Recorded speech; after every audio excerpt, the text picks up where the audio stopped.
Krievu nauda tika konfiscēta un iesaldēta pirms 3 gadiem, bet Eiropa joprojām nevar uzdrīkstēties to konfiscēt, vismaz lai kompensētu palīdzību Ukrainai.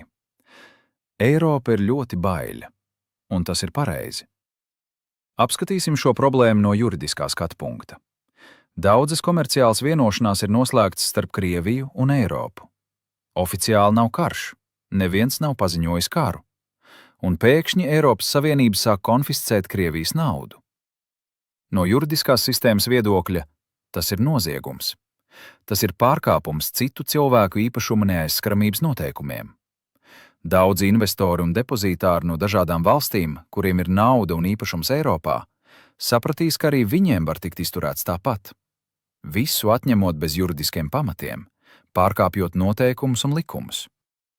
Tad kāds ir mērķis ieguldīt naudu Eiropā, ja nav garantīja tās drošībai? Ja Eiropa konfiscēs Krievijas naudu, tā sabojās savu pašu pamatu.